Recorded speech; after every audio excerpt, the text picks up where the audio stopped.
Il y a un huissier qui est venu avec des policiers débarquer chez moi à 4 h du matin avec un papier soi-disant que c'est la justice qui a ordonné de nous faire sortir. Sans avertissement, et nous exclut de la maison de 4 h du matin, plein mois de Ramadan. Normalement, moi je pense, si la justice est bien, il devrait nous envoyer un courrier, au moins nous donner au moins 1 semaine ou 2 semaines de sortir. Il ne peut pas nous venir nous faire sortir comme ça à 4 h du matin, nous faire sortir comme si nous sommes des criminels. Il vient, il tape la porte, il y a d'autres policiers qui sont en train de sauter la cour, comme s'il fait des trucs barbaries quoi. Il fait sortir nos bagages dehors, j'étais, parce que j'avais même 6 millions et quelques qui étaient sur cette tiroir.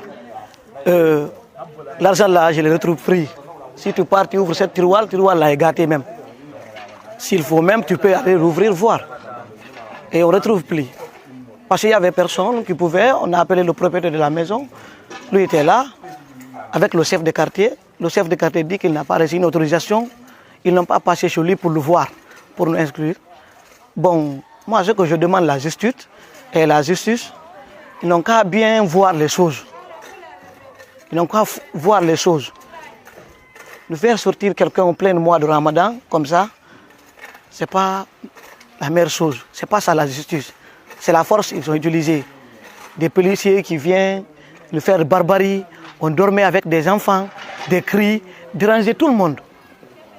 Et vous voyez, ça c'est pas la meilleure façon. Là, on n'a pas de solution d'abord. Peut-être avec l'aide des voisins, peut-être on va faire rentrer nos bagages là-bas et trouver notre moyen de maison. Et vous savez, c'est pas facile de trouver notre maison. Si tu n'as pas tes 5 millions, 6 millions, tu ne peux pas avoir notre maison. Et vous voyez. Et là, j'avais l'argent ici, les 6 millions que je vous parle, qui ont gâté cette petite tiroir, pris les 6 millions. Et l'argent ne m'appartenait pas.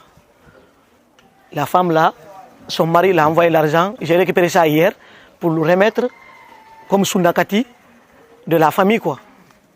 Et l'argent là, ils ont pris ça, ils sont partis. Ils sont venus avec un groupe de jeunes civils, qui étaient là, qui prenaient les bagages des gens dans la chambre, qui démontaient tout. Des civils qui n'habitaient même pas dans le quartier. 30 personnes civiles, comme des bandits. Sinon, si juste un papier, ça suffit. Tu me laisses un papier, tu pars. Si je ne sors pas, tu viens faire la force. Mais de la manière qu'ils sont faits, ce n'est pas ça la justice. Ça fait 3 ans, 4 ans que je suis là, sans problème. Mais à chaque fois, depuis ça, on n'a pas eu de problème ici. Mais le propriétaire me disait qu'il avait quelqu'un qui s'est présenté ici, soi-disant c'est pour lui, qui sont allés jusqu'à la justice, qu'ils sont finis avec ce problème. Mais le propriétaire aussi a vendu cette partie, il a coupé une parcelle, il a revendu cette parcelle. Vous voyez, c'est nouveau construit. Ça s'est vendu, ça fait même pas 2 mois. Maintenant, le même gars encore, qui disait que c'est pour lui, c'est lui encore qui fait cette barbarie-là. Il va avoir des huissiers, il fait des faux documents, envoie donner les gens. Ils ont envoyé un document ici, qui s'est signé depuis le 11 septembre 2009, et on devrait sortir dans cette maison. Pourquoi ils n'ont pas appliqué depuis le 11 septembre? Pourquoi ils n'ont pas averti depuis le 7 et le 11 octobre 2009? Ils ne nous ont pas dit de sortir. Et pourquoi ils sont en train d'appliquer? Le chef de quartier était là, le chef de quartier dit que lui, il ne connaît pas. Il était là tout de suite, mais il vient de quitter.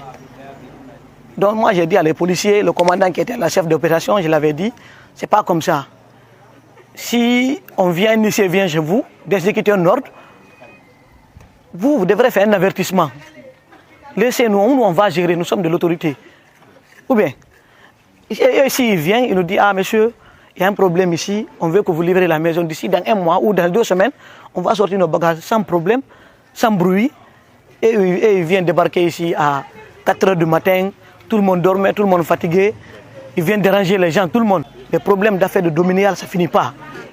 C'est si tu as les moyens, tu t'arrêtes, tu négocies avec la justice, tout le monde est corrompu. Est-ce que vous voyez? Moi ici, ça m'appartient pas, mais ça m'a affecté. Et si vous voyez. Mais si on me prévient à temps, je pouvais aussi me préparer à temps. Mais si aujourd'hui on vient, si on me sort mes bagages, où je peux amener ça? C'est pas chez le ministre de la Justice, c'est pas chez le président, c'est puis qui? C'est pas moi qui ai touché, c'est pas chez le propriétaire. Le propriétaire, lui, a ses propres moyens. Le gars aussi qui a envoyé le IC, il a ses propres moyens. Qui est fatigué? C'est pas nous qui a un problème. Donc c'est ça, moi, ce que je demande à l'État, vraiment, de ne pas gérer les trucs, les problèmes de dominial, ils n'ont qu'à faire beaucoup attention. Et maintenant, là, il y a même de mes bagages qui n'ont pas encore fini, qui sont dans la maison. J'ai des climatiseurs qui n'ont pas démonté, et un armoire de 4 battants qui n'ont pas démonté. J'ai même appelé tout de suite le huissier qui a fermé cette porte de venir. J'ai même appelé le menuisier pour démonter tout ça avec quelqu'un qui va démonter les climatiseurs. Lui, il était là tout de suite, mais lui aussi, parce qu'il attendait, j'ai appelé le gars, jusqu'à présent, il ne vient pas. Mais j'avais dit à le chef de quartier, si quelque chose perd là-bas, il va payer. Mais je ne veux pas que ça arrive là-bas. Parce que moi, ça ne va pas m'arranger. Moi, je l'ai appelé pour qu'il vienne ouvrir. Le ministère va venir, va démonter le truc que moi, je vais prendre. Ça va rester dehors ici. C'est mieux. Mais il a fermé, il est parti avec les clés. Je l'appelle. Tant qu'il y a un huissier, quelqu'un qui travaille à la justice, il ferme les bagages des gens comme ça.